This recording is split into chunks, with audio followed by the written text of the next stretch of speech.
Close your eyes. Let the day go. Tonight we're slipping into a room that started waking up 400 years before you were born. It's a little before dawn. The air has that thin, cool edge that makes your skin prickle just slightly. A small lamp trembles in its niche, throwing soft honey light across tile and wood. Somewhere behind a wall, water moves into a basin. Fabric brushes fabric. Bare feet cross a rug without a sound. Nobody speaks above a murmur. It's 17th century Istanbul, inside Topkapi Palace, and you are one of the young women of the Ottoman Imperial Harem. If this kind of sleep story works for you, a comment with your next dream destination, any place, any century, genuinely helps me pick where we go next. A quick note before we begin. The woman you're about to follow is a composite figure, not one real named person, but a picture built from palace registers, court records, and the research of historians who have spent careers reconstructing what daily life in the harem actually looked like. Every scene is imagined, but the routines, ranks, and spaces underneath it are real. Before dawn. You wake before the sky has properly paled. There's no private room that belongs only to you, not at your rank, not yet. Space here is shared, borrowed from the larger rhythm of the household. Near you, a woman shifts under wool. Another rises with the quiet of someone who's done this 1,000 times, and the room tips all at once from sleep into readiness. No bell rings. No voice is raised. The order here doesn't need noise, it lives in habit, and in the simple fact that you are always somehow being watched. You sit up, smooth the coverlet, feel the cold floor through a thin slipper. The lamp gives just enough light for order, not comfort. A basin, a folded cloth, a scarf straightened. The corridor outside goes still, then not, then still again. A senior woman clears her throat, barely a sound, almost ceremonial, and you know not to linger. Lingering here is its own kind of statement. The water wakes your hands first, then your face.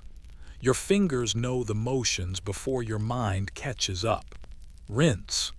Wipe. Fold the cloth back neatly. Everything is watched for meaning, how fast you move, whether your eyes lower at the right moment, whether you leave the wrong gap in a line of women waiting. A Kalfa passes the doorway. She doesn't hurry, though everyone else seems balanced on the edge of time. Younger women part for her without being told. You lower your gaze, not too low, not too proud. This is the real lesson of the harem. It teaches the body first and lets the mind catch up later. Historians describe the harem's day beginning exactly like this, early, with prayer, then breakfast, instruction, and duties handed out before most of the city has stirred. New arrivals were taught Turkish, religious practice, and palace etiquette by the women above them. It was never a place of drifting or leisure. It ran, from the very first hour, on rank and supervision. Can you imagine starting your own morning this way, dim light, and the quiet weight of being watched, before the sun has even properly risen? By sunrise. Prayer settles the room first. The recitation moves through the air like water through reeds, and for a few minutes the whole tangle of rank and duty loosens. Everyone breathes the same rhythm. Then it ends, and nothing applauds the quiet, it simply changes shape. Food arrives, but not as a family gathering. It's another link in the chain, trays carried, cloths laid, vessels handled by women whose faces you barely know. You eat quickly without indulging in it. A senior woman gives 2 instructions in one breath. You're sent toward the laundry. There's a strange satisfaction in making a room orderly before someone of rank walks into it, shaking out cloth in the courtyard, learning which fabric needs a gentle hand and which can be worked briskly, understanding that the best labor is the kind that disappears. If a room looks effortless, someone worked very hard to make it look that way. An older woman shows you how to fold around a corner so the cloth doesn't bunch. She doesn't praise you for getting it right. Correctness is simply expected. But she doesn't scold you either, and this morning, that quiet is its own small kindness. Past the doorway, steam clings to stone. The baths are the palace's circulatory system. Fires kept, linen moved, containers rinsed.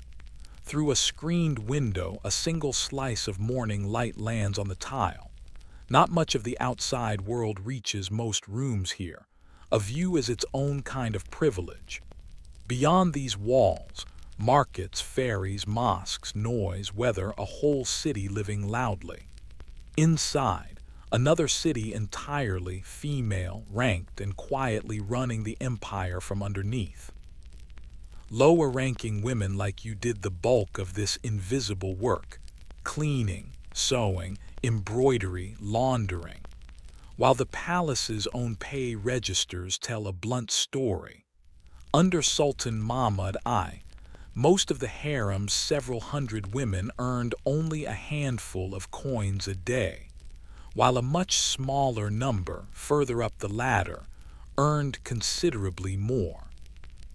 What would your own breakfast feel like if it were only a short bridge between prayer and a long chain of tasks meant to keep other people's lives running smoothly? By mid-morning, now the day turns instructional. You kneel in a room that smells of paper, ink, and warm wool, where a senior woman sits positioned to see every face at once. The lesson starts small, Turkish phrases, the correct weight of a greeting, what to do with your hands, how to step backward out of a room without looking clumsy. You are, in a very real sense, being taught choreography. A passage is read aloud, then repeated. An older novice traces letters more steadily than you can. Not every woman here will be taught to read fully, but literacy hangs in the room as a real possibility, a kind of quiet honor, not an abstract idea. Religion threads through the lesson too, not as separate ritual but as the same fabric as etiquette and conduct, one continuous shape. A kalfa adjusts your shoulders with 2 fingers, not hard, not gentle, just precise. Someone recites too quickly and is made to start over. There's something exhausting about being educated so completely through the body, and also, strangely, something calming in it. The rules leave no room for improvising, but they remove a lot of uncertainty too, and there's comfort in that, when you have no power to write the rules yourself. By now you can sense the different futures scattered around this room. One woman might remain in service her whole life. Another might rise to become a trusted attendant, an administrator, or be married out to an official years from now, carrying palace training with her. A very few come close enough to the dynasty itself to change everything. Hope circulates quietly here, but it has to wear the right expression. Palace training really did work this way. Newcomers learned language, faith, and etiquette first, and if they showed talent, reading, writing, and the arts after. Senior women ran this education directly, And eyewitness accounts from the period describe exactly this kind of instruction in speech, law, and court custom. If every gesture and turn of your shoulder were part of your formal education, how differently would you carry yourself by the end of a single day? Toward late morning, your fingers take over from your thoughts now. You're seated where the light is good enough for thread work in a room supervised but not crowded. The silk catches at your fingertips, delicate, a little stubborn. Gold thread flashes as it moves. Stitch, pull, smooth, turn, begin again. This isn't a pastime. It's labor, training, and quiet ambition all folded into the same motion. Around you, the small sounds of a working room thread through cloth, a low instruction, a wooden frame shifting. A woman beside you has a noticeably steadier hand, and everyone has already heard the whisper that she might be sent to work in a more artistic room. True or not, the whisper changes how people sit. Through the wall, a music lesson begins, a plucked string, tested, then tested again. Not performance, practice. Some women here are being shaped into musicians, others into stewards, seamstresses, future wives of officials. The palace holds many futures at once, though not all of them are equally wanted. When your back aches, you say nothing. Others' backs ache too. When your legs go numb, you shift as quietly as you can. This is a place that has learned how to make repetition feel dignified, how to turn patience into a kind of usefulness, and silence into visible skill. Women not otherwise occupied really did spend these hours exactly like this, gold and silk thread worked into cotton, turning out handkerchiefs, turbans, small pieces of the palace's constant appetite for refinement. Musical training ran alongside it. Oud, canon, ney, timbre. The harem doubling in some rooms as something close to a conservatory. If half your late morning were spent in near silence, moving one bright thread through cloth while music drifted in from next door, what would that do to your sense of time?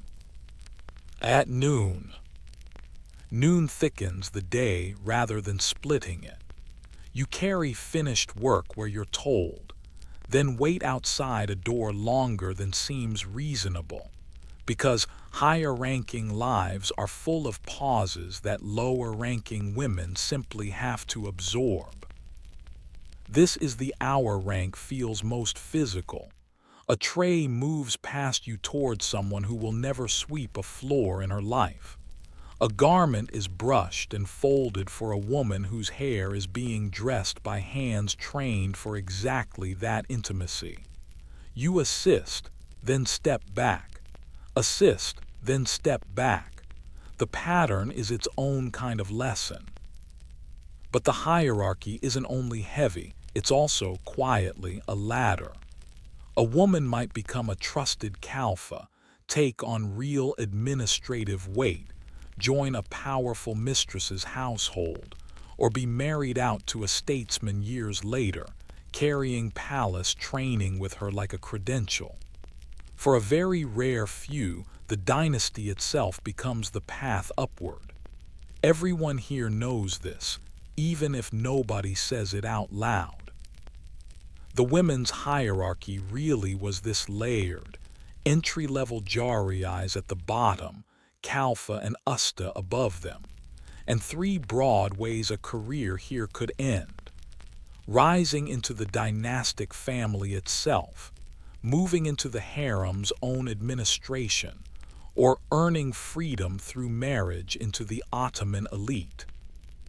How different would your own noon feel if every doorway and every tray reminded you exactly where you stood on a ladder you could only climb slowly, and never safely. Early afternoon. The hottest part of the day brings a slower, more interior kind of work. You're back near the baths, where heat collects under the arches and linen dries on its own quiet schedule. A senior woman checks the room with a glance quick enough to look careless. It isn't. She's learned to read a space at speed.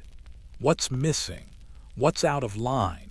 What might embarrass her if someone above her notices first? For a moment, your task brings you near one of the more private, better appointed rooms. Cleaner scents, finer towels, an atmosphere less of luxury than of being simply buffered from inconvenience. You don't stay. Your presence here is functional. Walking back, you feel the palace's real shape. Rooms into corridors, corridors into small courtyards, courtyards into guarded doors.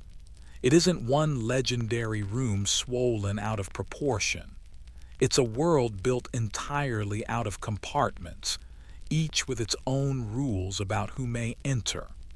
An older woman tells a younger novice, gently but firmly, to stop staring out a window. Even longing has its etiquette here. The palace really was built this way.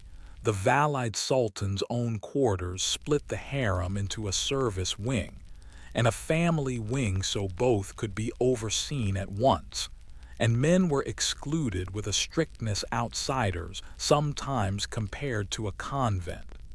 Most rooms simply had no outward view.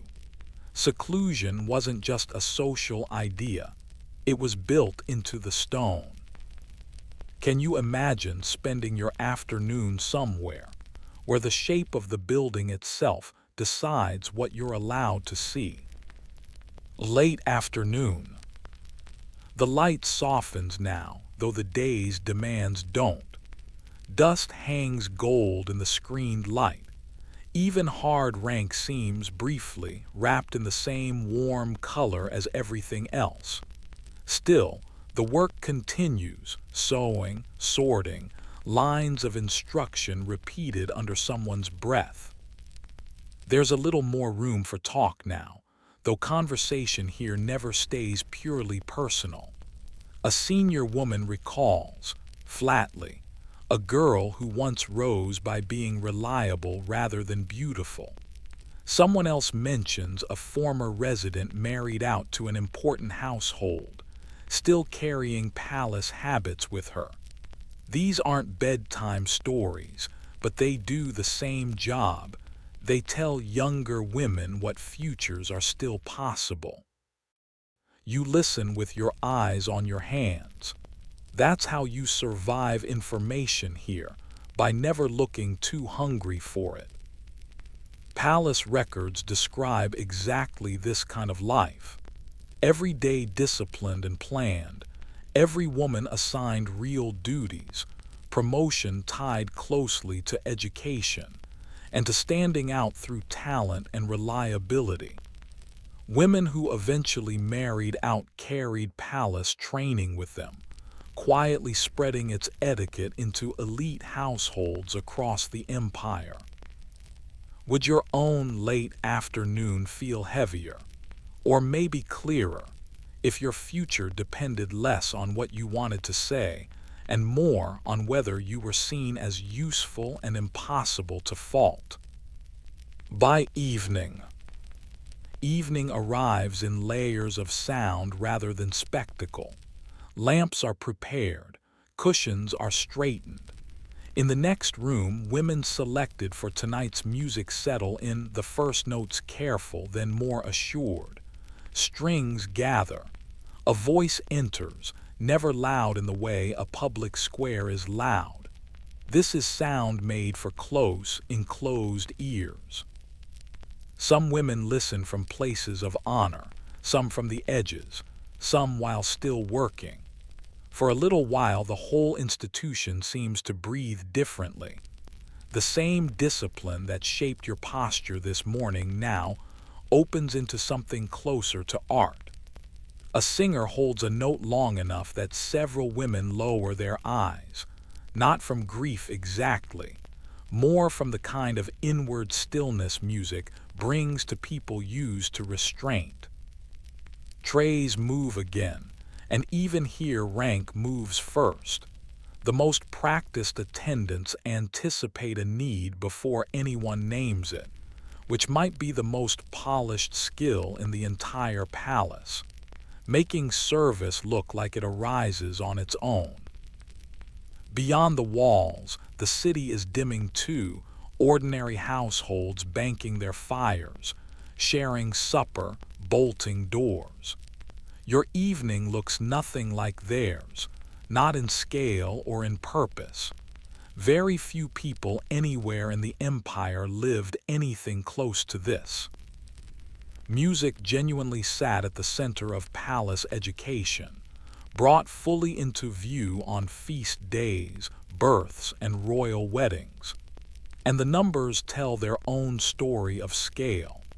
The harem held around 50 women at one point in the late 16th century, and by the mid-17th century, several hundred.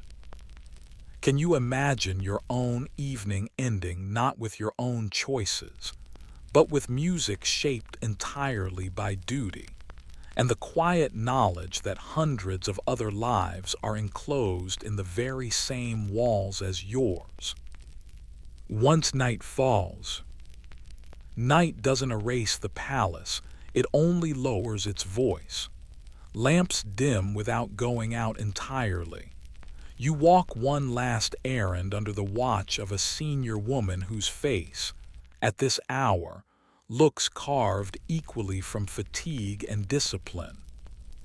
You earn to shared sleeping space, heavy with the particular relief of a day spent entirely on someone else's schedule. Around you, women arrive in fragments, one rubbing cramped fingers, another rebraiding her hair in the dark. Nobody fully lets go, not even now. Fatigue is allowed here, but only in orderly amounts. An older woman tells a quiet story as hands keep working in the near dark. Not a fairy tale, but a memory. Someone who rose from low duties into trusted service. Someone who married well. Someone whose cleverness outran her caution and brought trouble down on her. These stories move through the harem like a second education, teaching the young ones to notice patterns before they cost something. You lie down. Your shoulders let go first, then your jaw, then your hands, which only now seem to realize how tense they'd been all day. Through the wall, a door closing, the last sweep of a hem, water somewhere, then stillness. This is when your own thoughts finally take up space. What will become of you? Will you stay one among many, useful and unnoticed? Will steadiness lift you higher, or will this room simply become the whole shape of your life? History rarely gives ordinary women the comfort of knowing in advance. But the world holding you tonight is real, a school, a labor system, a female hierarchy, and a political household all at once. That doesn't make it kind. It does make it more human than any old legend ever allowed it to be. The lamp shrinks to a small amber seed. Somewhere below you, the city sleeps in 1,000 ordinary ways. Inside these walls, hundreds of women have reached the end of another day built from prayer, service, training, and quiet, careful hope. Tomorrow, before the sky even thinks about paling, it begins again.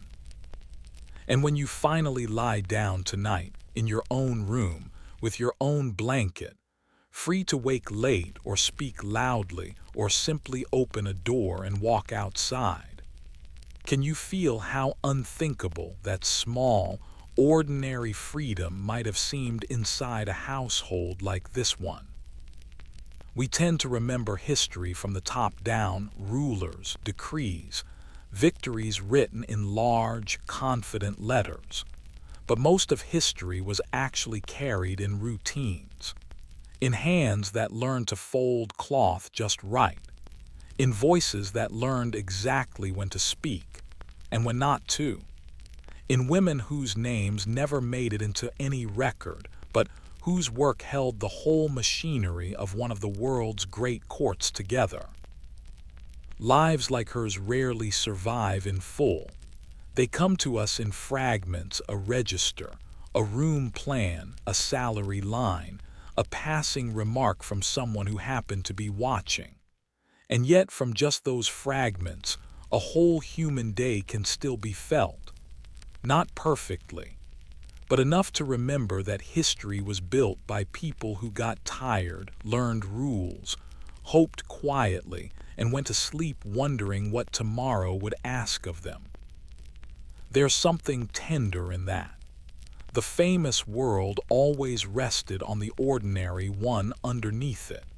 And maybe that's the gentlest thing history can teach us, that a life doesn't have to be loudly remembered in order to have mattered. If you made it this far, tell me which part stayed with you the most: the hour before dawn, the lessons, the embroidery, the music, or the long quiet of the night.